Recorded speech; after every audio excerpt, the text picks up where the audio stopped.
Another crazy one, folks. It's insanity out there.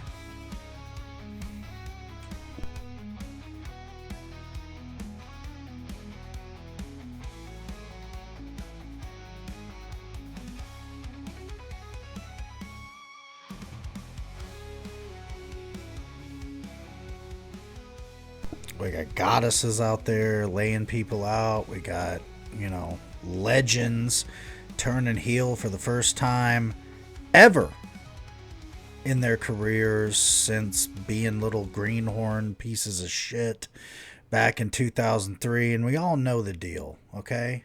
First off, I want to welcome you all back to the pod. We're not slowing down.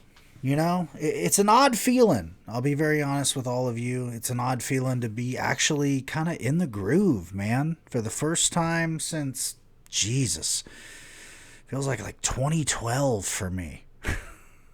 I can't remember the last podcast I've done that we've got to, I think that I've already eclipsed my old podcasts, to be very honest with you. 93 episodes of Troubles with Weekly Wrestling. Holy shit. I feel like, you know what? We're going to keep the nostalgia, like the sap, little wimp conversation for 7 episodes from now. We're going to have, I'll say this. TWW number 100 is going to be insane, folks. So if you guys can hang on to this little thing for 7 more episodes, I know that's a lot to ask. That's a lot of time too. I really apologize about that, but if you guys can make it to the 100th episode, full disclosure, I've had a couple cocktails tonight, so if you hear me mispronounce, it's just the country coming out of me, if you will. That's just how it be. But I welcome you all back to another insane episode. I mean, there's insane shit going on. I've got a lot on my docket, and I'm way too thrilled to be talking the way I got to be talking. But you know what?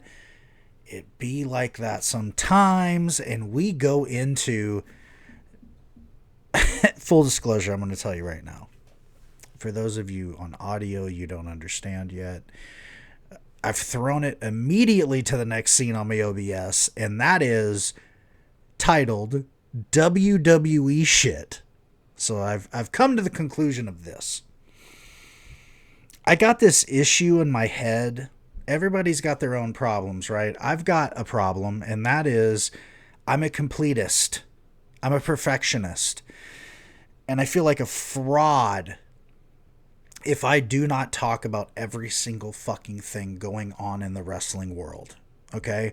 I'm going to bare my soul to you people right now. I do. I have a problem where I feel like I have to watch everything ever.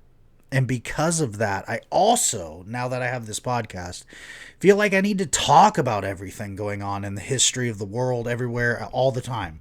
Okay, it's a disease. That's a problem. I understand that. I also understand I will never get to that place where I will be able to talk about everything going on everywhere. I'm not crazy. I know that I'm not going to be able to talk about European indies fucking on this show, but I still watch shit. You know what I mean? I have a problem, folks, and what I'm trying to say is I'm starting to feel like a fraud that I don't at least mention WWE stuff. And I'll say this, I already know the vast majority of my fan base, quote unquote, because I'm not anything enough to think I have fans, okay? But I don't know what this is we're doing, folks. I don't know what it is. You guys somehow continue to watch/listen to this fucking podcast. Therefore, I continue to feel obligated to give you content, to be very honest. And I feel like if I don't talk about enough shit that I can put on my plate at any given week, at any given time, I'm a fraud. So we're going to start talking about WWE a little bit.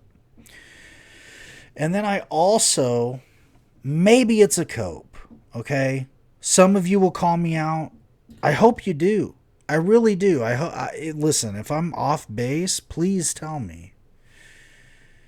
And I feel like if I watch WWE, everybody else doesn't have to. Do you get what I'm saying? Like, for good or ill, I feel like if I'm watching WWE, that's one view, right? So if all of you, and I'm not going to disclose my numbers only because, listen, do numbers really matter if you like what you're doing? I feel like they don't. But there's enough of you out there that I see that I feel like maybe in a weird way I would be doing a service where I watch this shit so you don't have to, and we don't have to like continue to give them numbers, because we'll get into a whole lot of stuff here that, number one, actually, you know what? I actually did not add this to my OBS, but I did mean to. So let's go ahead and get into this of what I'm talking about, of why I'm conflicted here to like, should I talk about this fucking company? Because you've got shit like this right here, guys. You've got shit like fucking Tony Hinchcliffe, the guy that actually, this could become a very long story. All right, actually, it's going to become a long story, folks. I really apologize.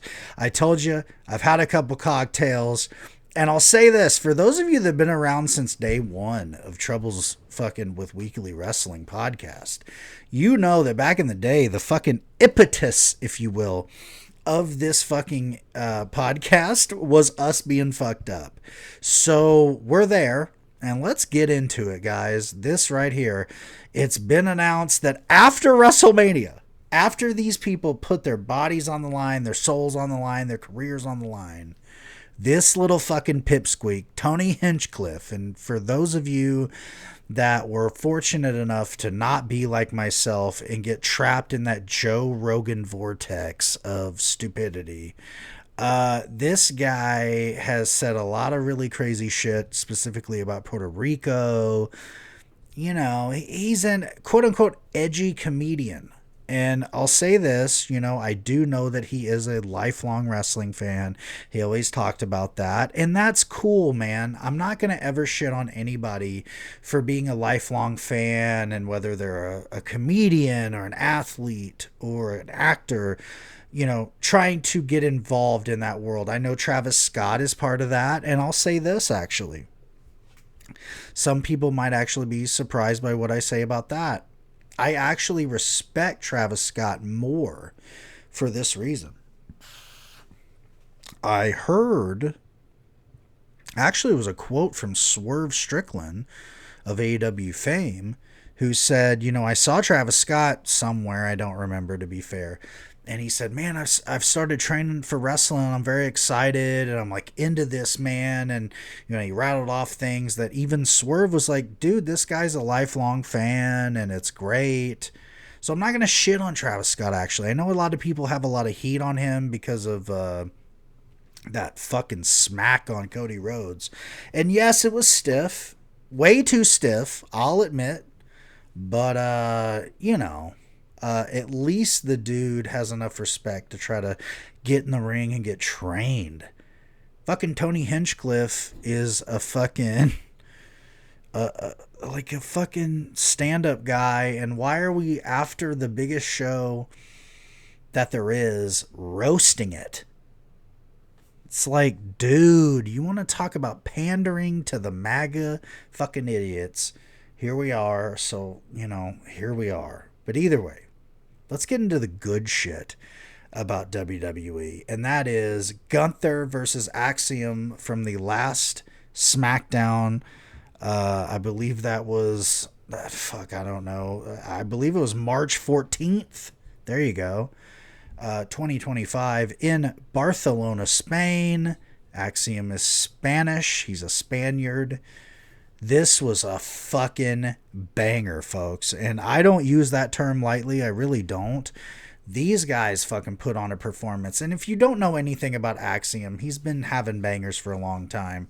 Even before NXT as a kid, he's a really solid performer. The first Spaniard, they kept saying, ever to be signed by the WWE. So this was huge. He got a massive reaction, a huge shock that he came out to wrestle the World Heavyweight Champion Gunther. And this was beautiful. You know, this was a beautiful example of both of their strengths too. You know, Axiom, that athletic but also technically sound wrestler.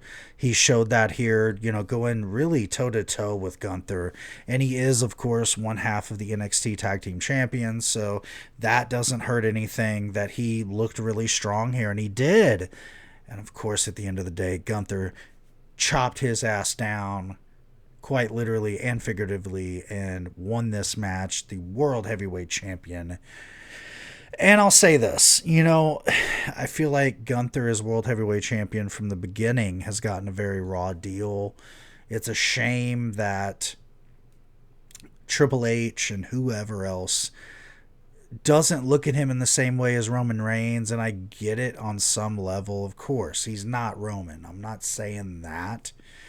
But he's a special performer. And I feel like if you learn how to like book him properly, you know, I think Gunther is a main attraction in the history of the business. I do.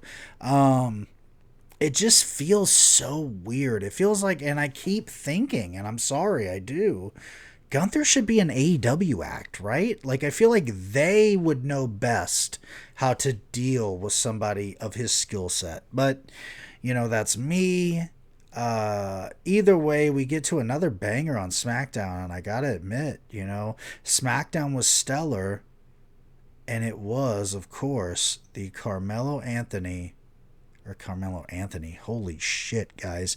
You want to know how fucking stoned I got before this show?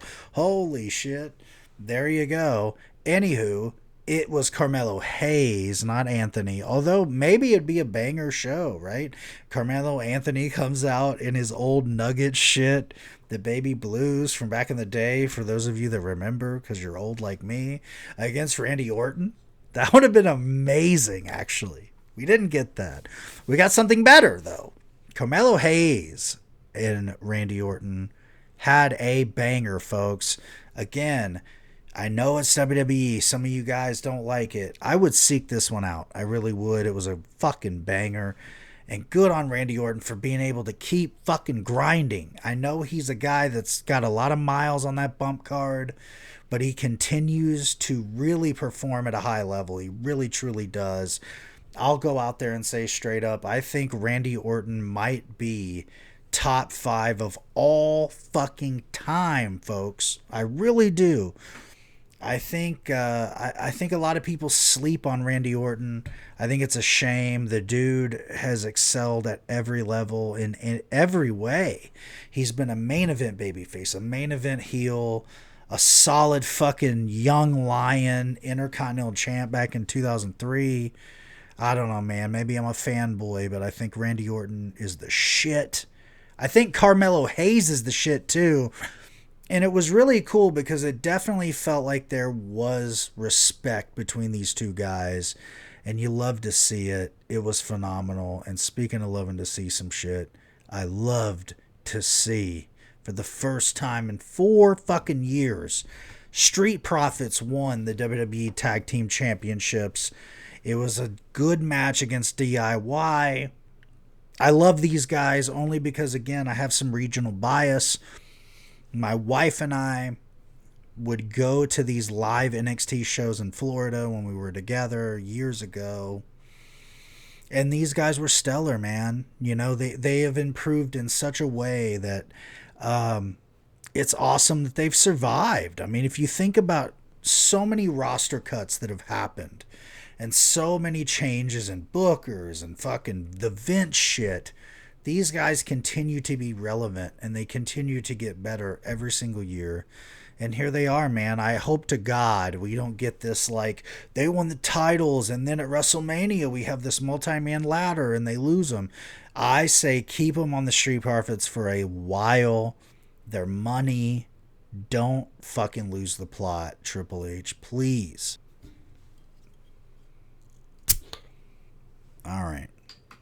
I'm opening another beer, guys, because we gotta talk about that segment. And you know the segment. John Cena on Raw in Brussels, Belgium. 3 p.m. American time. I was at work. I was in my break room. Thank God on lunch, so I didn't have to get in trouble for it. Even though, listen, guys, full disclosure, I'm not trying to sound badass. I don't give a fuck either way. Okay, I was going to watch this. The first time live in front of a crowd, John Cena addressed the fans as a heel. And I got a lot of thoughts about it. I really, truly do. I will say this. I think it started very good. I think, it was very clear Cena was very happy to be able to be a heel finally. Because we all know, there's been reports that he really did go to Vince and pitch this thing in 2011. He wanted whole new gear. He actually wanted like tights and stuff again. He was going to go all the way. And it was shot down for whatever reason. And that left us thinking, well, it'll never happen. And, anybody that's a wrestling fan, even tangentially, had to admit they were shocked when John Cena turned heel at Elimination Chamber Toronto. I don't care, Even my wife, who barely gives a fuck about this shit, okay? She has a life. She cares about the real world. You know what I mean? She actually is legitimately, her job is to better the future of this country. And so therefore she doesn't really have time to give a shit about if John Cena's a heel. Even she was like, that's pretty fucking great.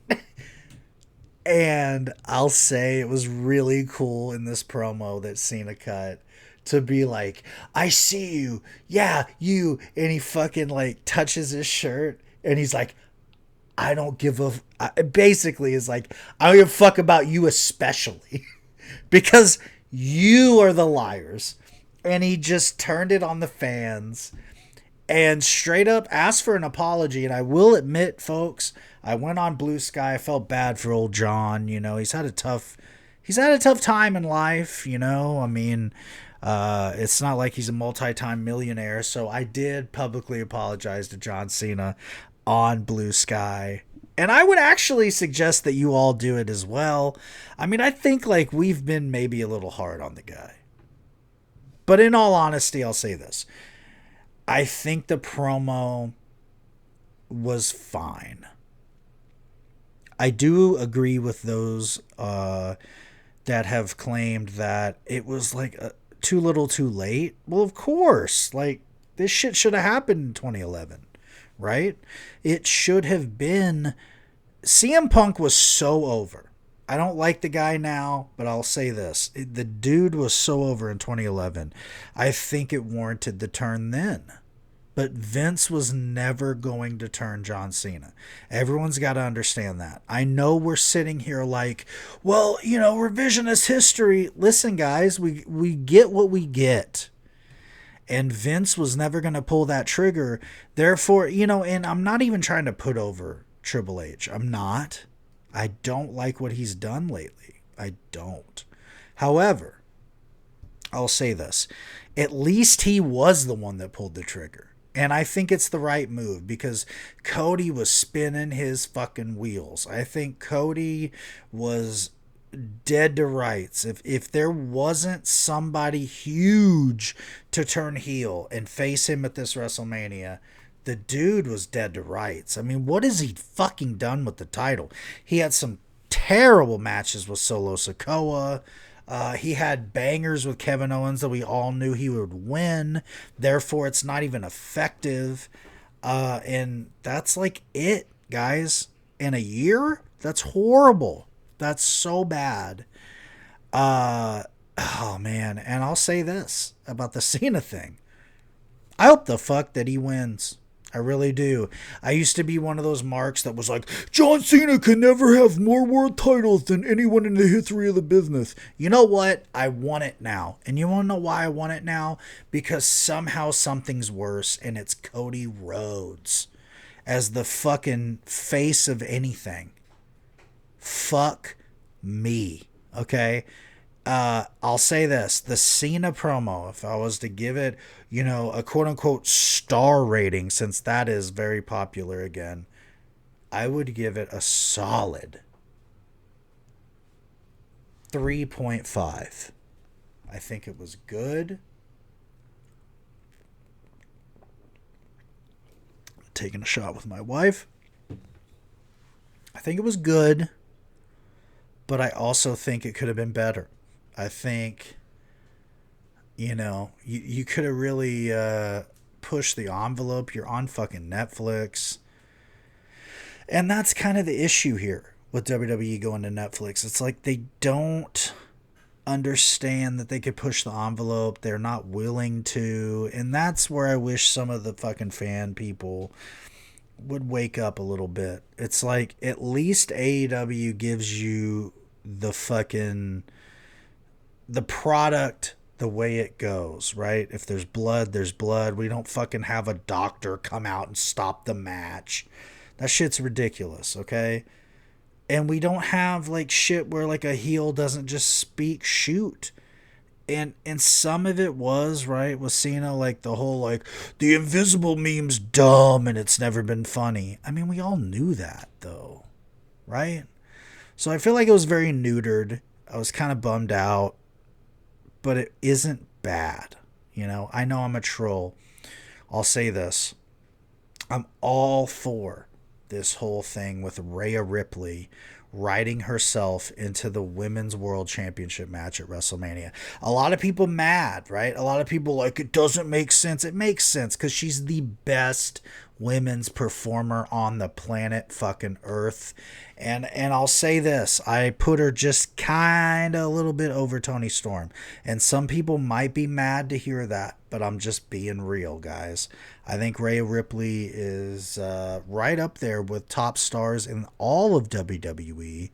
So she needs a marquee match at WrestleMania. This makes sense.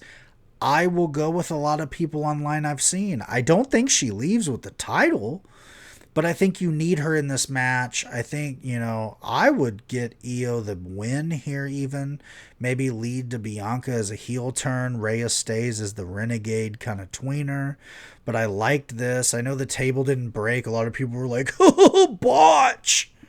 It wasn't a botch, you fucking idiots. It's just the tables don't always break. I know that's unbelievable to some of you people that don't understand anything. However, here we go. AEW Dynamite last Wednesday. Quick little synopsis. I liked it. I liked it a lot. I liked it for a lot of reasons, and that was I liked MJF in the mirror doubting himself. You're a loser. He was screaming at himself. I liked that. I want him to be crazy. I liked Toni Storm getting killed by Megan Bayne. We all need to kneel to our goddess, Megan Bayne. We'll get into her in a second, though. Will Ospreay cutting the promo. This was one of his better promos in AEW so far, where he was very real about, like, my wife was pissed. I didn't tell her I was going to do shit off the cage. I'm beat up. He alluded to fucking his wife. Hey, man, cheers. That's awesome. And then he called his shot and was like, listen, I don't know what's going to happen till then, but I want to be in the main event at All In. I want to have the title at the end of All In. That's fucking cool. There was a great shot over his shoulder at the fucking logo. Cool shit. Willow Nightingale, Penelope Ford. That was awesome. Penelope fucking... actually, hold on. I told you guys I had cocktails, okay? And I'm not going to edit it out, folks, because I feel like that's the thing with this podcast. So, I totally forgot I had like notes over here so I could actually just go in order. So, basically, here's what happened. The ops came out actually in real time and they killed some job guys. They look great. I don't know why they don't have the trios titles already. Ricochet cut a promo on Shibata, for Collision in the International Series. And, he's mad about it. Fuck Ricochet, right? Then we get the big announcement. The 19th of March, we're getting the main event of Dynamite. Jon Moxley defending that world title again against Cope in a street fight this time. Huge stakes. We'll get into that later. Swerve's fucking mad. Nobody's shocked. Then we had Hologram against Brian Cage. Actually, no, we had Hologram and Powerhouse Hobbs against Brian Cage and Dralistico. Misread. My bad. And this was amazing. Like, everybody got sort of the late post from Tony of like, we're going to have like this weirdo tag. And everyone was like, why? None of this makes sense, right? Like, Hologram and Powerhouse haven't had a match in any level together. Neither has Brian Cage and Dralistico. This was a banger, folks. These guys, all four of these guys killed it. It was incredible. At the end of the day, fucking Hobbs hit his big spine buster, though, on Dralistico to win the match. Highly recommend, if you haven't watched this thing, go watch it. It was great. And another fine example of sometimes Tony just hits it out of the ballpark with those random assortment of people together, right? Like, it may not make sense storyline wise or any of that, but like, it still works on another level. We had in the back Alicia Tout with the AEW World Tag Team Champions, the Hurt Syndicates, perhaps the most over group in AEW right now, and I really believe that. And that Hurt Syndicate says they don't want time off, they just want to hurt people. Like I said, I think they're probably the most over entity in fucking AEW right now, and we'll get to that in a second. Timeless Tony Storm, the new AEW and defending AEW Women's World Champion, is out on the fucking ramp. She cuts a promo. It's the new beginning. She's ready to go. She's ready to wrestle anybody. And Megan Bayne fucking blindsides her, whoops that ass and lays her out. Holy shit. I was very, very shocked by this. That they like went ahead and pulled that trigger that, Megan Bayne is on the level of the world championship. And she is undefeated right now in her most recent run in AEW. And, we'll get into that in a second. There's a lot of conversation that needs to be had. But that leads us to the biggest development in AEW. And that was this one right here, folks.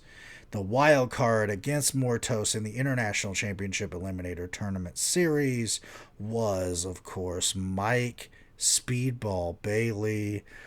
What a huge addition to AEW in my mind. I think like he really personifies that AEW style. I mean, he's an old school guy for PWG when this whole thing kind of started being a gestation, really. You know what I mean? Like when the guys that Tony Khan would get involved with to create AEW really kind of started the style that AEW is. Speedball was right there with those guys, in PWG and other indies. It's super, super cool to see him come over to AEW, and I think he had a fantastic match with Beast Mortos. These guys have wrestled before, they have great chemistry, and it was no different here. And we love Speedball's finish, which is simply just fucking spin kicking your skull off, apparently, for the 1, 2, 3. I was very excited. I was glad I was correct that it felt like Speedball was going to AEW and not WWE or NXT. So that was good shit. I'm so thankful that he did join AEW, and I think it's a perfect fit. And we'll get into him a little more later.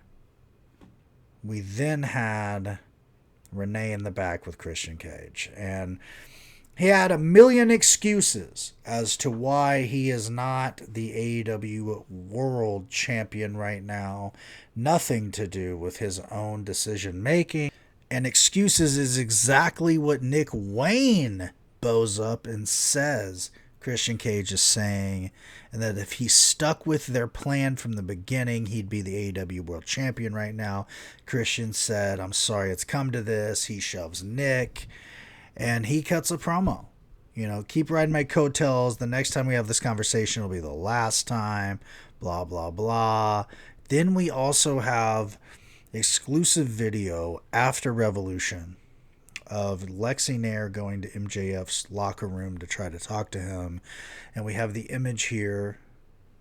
Let me pull it up again for those on YouTube. On the thumbnail of MJF, and that's a mirror in the background. It looks kind of sketchy. That was why I picked it, to be honest. However, he is saying, you're a piece of shit, you're a loser, basically, you're fucking pathetic to himself in the mirror, right? He comes out to the ring, he's fucked up, and, he cheap shotted me. Hangman did on Sunday. Congrats, buddy. He's, ready to make all the excuses in the world. He says this isn't over, and MVP interrupts him. And at this point, I think anybody at all was like, whoa, really? MVP, huh? Okay, this is interesting. He goes into, I remember I met you 18 years old and you just picked my brain. You were driving me around as a little young boy, and I saw a lot in you. And, you're a former world champion, brother. Why don't you get angry about it, though? You've lost your edge, and these people don't fear you anymore, but they do fear the Hurt Syndicate, and that's what you're missing. He gives him the card, and he's like, hey man, get back to us. And the offer is out for MJF to join the Hurt Syndicate. And I'll say this, that is a very interesting thought. It really is, because I think we all sort of are guilty of falling into that way of thinking where things are a pattern, right? Like, it's not even it's not even a bad thing. It's like, well, Shelton's in there, Bobby's in there, MVP's in there, right? So you naturally are like, well, they extended an olive branch to Ricochet and then rescinded it, right? And he's a black man.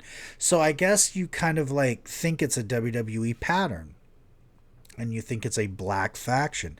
But good on AEW for being like, no, of course not. It's based on who's tight with who, and MVP saw a lot in MJF, and so why wouldn't he extend that to him?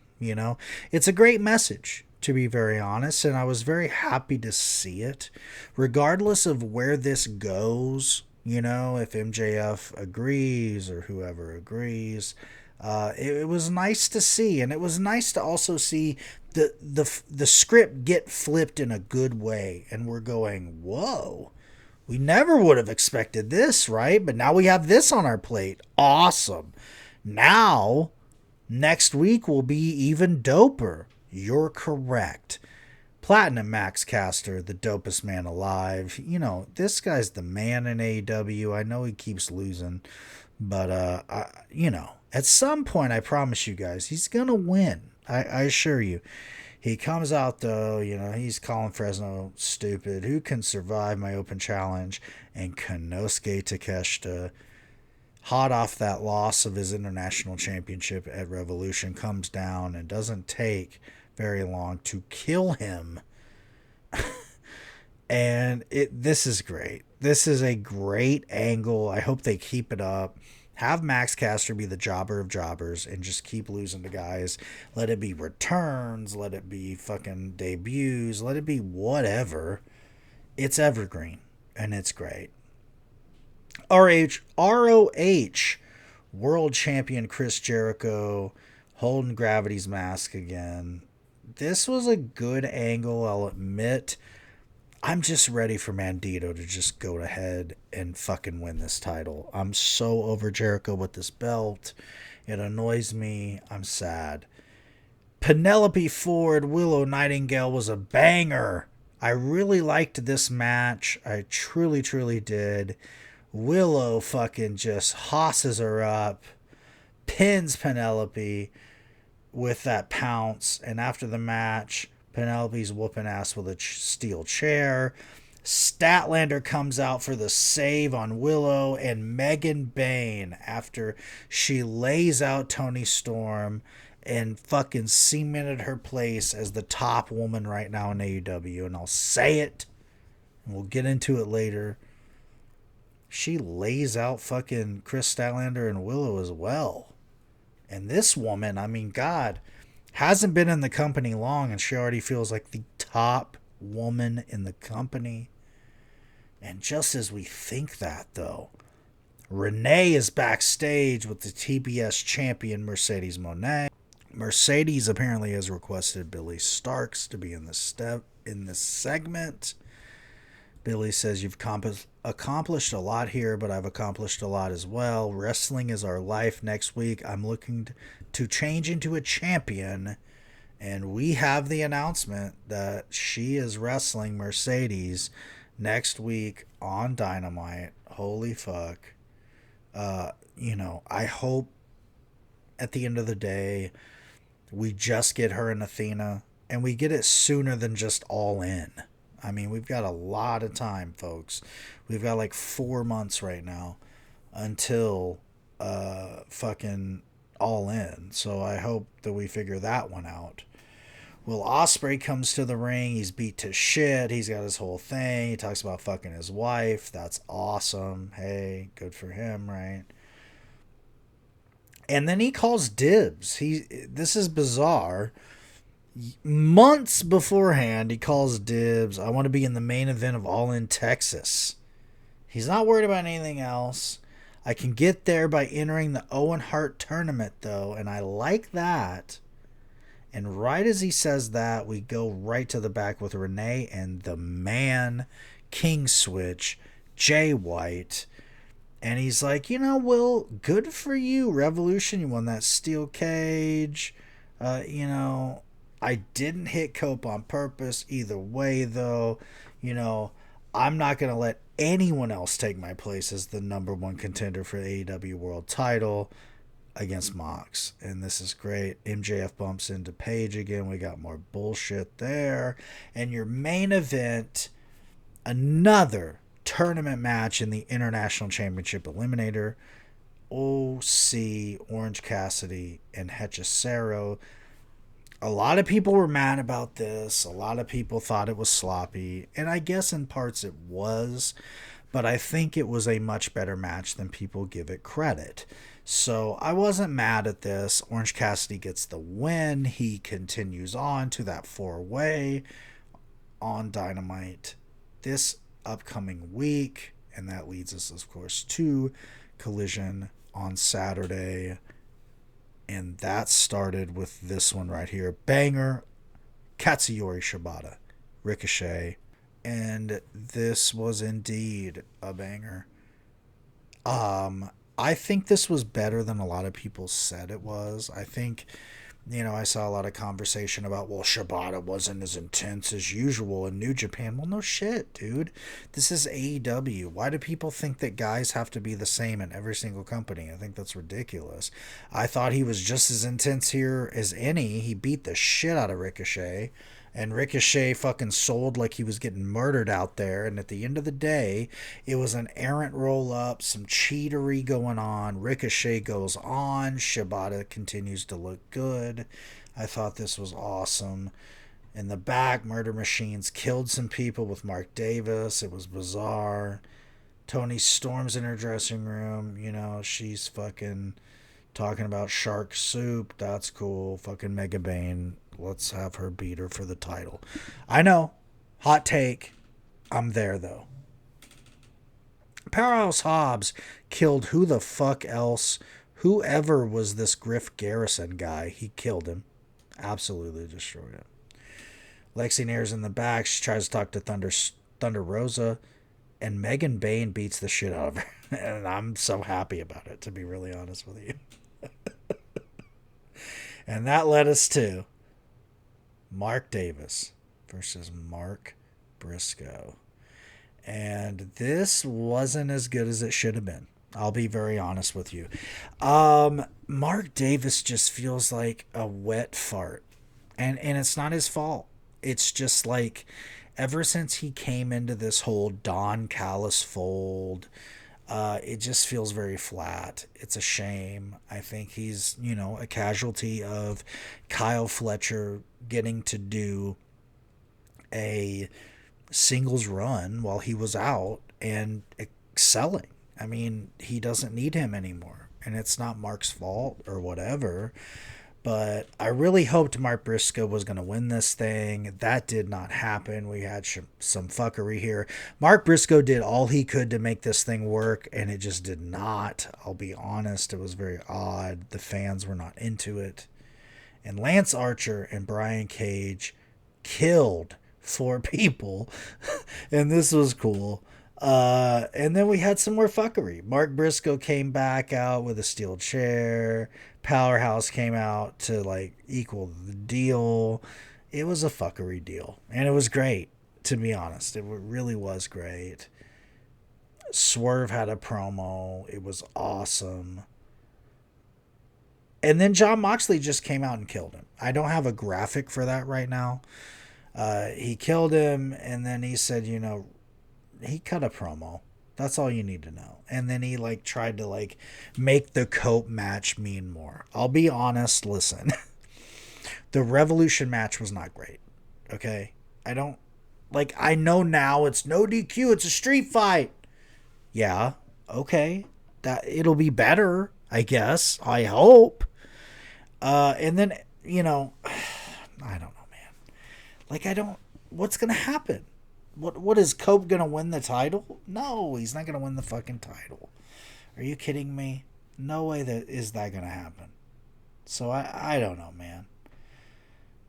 We had Hologram and Top Flight beat Shane Taylor Promotions. This was what it was. I feel so bad for Shane Taylor Promotions. I think they deserve a lot better. They really, truly do.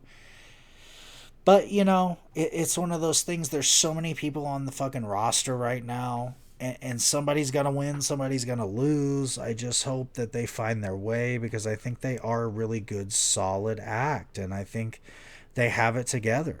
So, it kind of sucks. But we'll see. We've seen a lot of people come back from the fucking ashes. And I think Thunder Rose is one of them. She did, in fact, go out to wrestle Megan Bayne. It was not successful though. Megan Bayne fucking destroyed her. We had some fuckery at the end there. Tony Storm tried to come out and get a fucking, an attack on Megan Bayne. It did not work. Megan Bayne planted her again with Fate's Descent, the F5, and this was great. Statlander came out at some point as well. She was not successful to help Rosa. She carried out Thunder Rosa. Luther the Butler carried out Tony Storm at the same time. So Megan Bayne now is killing multiple people at a time. I just want everyone to think about that. I have zero bias, folks. Trust me. I'm not that way, okay? I'm not that way. I'm not trying to talk shit, right? Why would I have anything to do with that? And that led us to the main event of Collision. FTR against Undisputed Kingdom. Kyle O'Reilly, Roderick Strong. I thought this was very good. I think there was some fuck-ups there. There was a bizarre heart attack spot where FTR just kept fucking losing the plot. They just could not get in sync for it. Finally, they hit it. And after that, it felt like the match kind of got better. And then at the end of the day, you had Dax, Harwood, and old fucking Cash Wheeler, the gunman, if you will, find a way, cheat, and beat UK. And it was a great match. It really was a great match at the end of the day. They kind of went through those hiccups and they got better. FTR got the win. And the best part about this match, I think, was Danny Garcia and Adam Cole on commentary, because Danny Garcia was kind of making excuses for FTR, right? And then at the end of the day, there was like this weird, like, multi-man handshake fest in the ring. FTR, the only two, including Daniel Garcia, to disagree with that and fuck off and not shake hands. And I figured, since there's so much to fucking talk about this week, it feels like, I'm going to go ahead and talk about next week's Collision before this next Dynamite.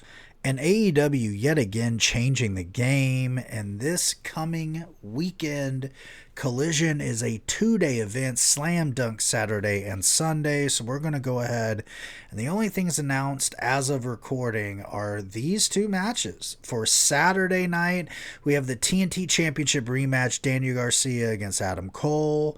Everyone banned from ringside involved with both. And I think here, I'll be honest, I think it's time for Adam Cole to win the TNT Championship, whether that is a heel turn or whether they just go ahead and have him beat Daniel Garcia clean. I think it's time. I think, Adam Cole's one of those stories of AEW of what if so far, where, it just feels like he's just stayed injured, and had he not, it could have been one of the best stories, in AEW. And so I feel like this is an opportunity for them to right that wrong. And the TNT Championship right now, it's not Daniel Garcia's fault, I'll be very honest, but it is time to move away from him, I think, with the title. And if you're going to keep the TNT Championship as a title, I think you got to have Adam Cole win it here and put a little prestige on it. Again, whether he cheats or not, I think it's time. I think it's time for that championship to change hands, and it's because of a lot of it had to do with Jack Perry really shouldn't have lost it to him. It felt like a very weird move for AEW to move that title to Daniel Garcia from Jack Perry. But either way, I think it's time for Adam Cole to win that title on Saturday night. And then on Sunday, we have Commander, Hologram against Dralistico and the Beast Muertos. And we know now that Commander and Hologram's new tag team name is Los Titanes del Are. And, I love these two guys together. I don't know what it means for Commander and his World Television title reign, but then again, the fucking ROH whole fucking brand has been an afterthought at this point, which is a shame. Dralistico and the Beast Muertos, their opponents. And, I expect this to be no different than any of the other Lucha matches. I think it's going to be a fucking banger. I don't know who wins. I think Commander and Hologram seem like maybe a for sure tag team going forward. I don't know if that's necessarily a bad thing, but it does seem kind of out of nowhere, to be very honest with you. And that leads us to Dynamite, and all we know are three things so far as of recording. And that is, of course, as I've named it in my OBS, Sicko's Civil War 2, Megan Bayne against Chris Statlander, number 2 in AEW. And guys, I'll be very honest with you. I'm a Baniac through and through. I, however, do respect Chris Statlander, of course, as a TBS former champion, as a great wrestler now in AEW and for the long haul. Megan, though, feels like the hot hand right now, and I think Megan Bayne wins again. And I think we get that redemption arc going forward with Chris Statlander that might lead her to the World Championship, whether against Megan Bayne or against Tony Storm down the road. I think either way, I know people are going to be like, certain people, I'll put it, oh, of course he picked Megan Bayne. No, I think that it helps Chris Statlander to lose to her right now. I don't think it's clean. I'll be honest. I think that Penelope Ford will get involved again. I don't know what the association with her and Megan Bayne is yet. I kind of think we need to flesh that out. And I hope we do here. But I don't have a whole lot of, hope in that. And that leads us to the International Championship Eliminator Tournament 4-way final. Orange Cassidy, Mark Davis, Ricochet, and Speedball Mike Bailey. This is a tough one to pick. I think either way it's going to be a very, very good match. At the end of the day, I look at this and I go, all right, who do you think has the hottest hands, right?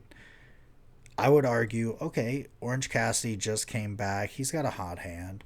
But I would say the two hottest hands right now are Ricochet and Speedball Mike Bailey because, of course, Speedball Bailey just fucking started. He just debuted last week. And Ricochet has been on a fucking tear other than that loss at Revolution. So I would go with those two guys. And I think for Dynasty, you go Ricochet here. I think Ricochet finds a way. I think he fucking steals the win here. Maybe against Mark Davis. I don't know who. And we get Ricochet, Kenny Omega for the international title at Dynasty. And I think it's going to be a fucking banger. So there might be people mad at that. And that's fine. But I got old Ricochet winning the fucking match here. And then, of course, that leads us to the main event of Dynamite tomorrow night. The street fight for the AEW World Championship. AEW Champion Jon Moxley against Rated R Superstar Cope. I think we're going to have a whole lot of fuckery here. I think that there's a reason that the Death Riders have not been around for a couple weeks or maybe a week. And that is because they're going to be in full force in Omaha on Wednesday. I think they definitely are there. I think Jay White comes back. I think maybe that leads to another miscommunication against Cope. And at the end of the day, because of the Christian Cage failure at Revolution, I think Jon Moxley survives with the title. But I think there's a big possibility we see perhaps a name like Eddie Kingston return here. Perhaps names like Jack Perry return here. Maybe the Young Bucks somehow, in some way, return here. I think there's a lot of fuckery that is going to happen at the end of Dynamite on Wednesday night, and I'm very excited about that. I think that's a good thing. And with that, folks, I might have drunkenly stumbled through this fucking thing, but I appreciate you all for having a little listen again to this podcast. And until next week, get out of your comfort zone and do something that you never thought you could do. And I bet you're really good at it.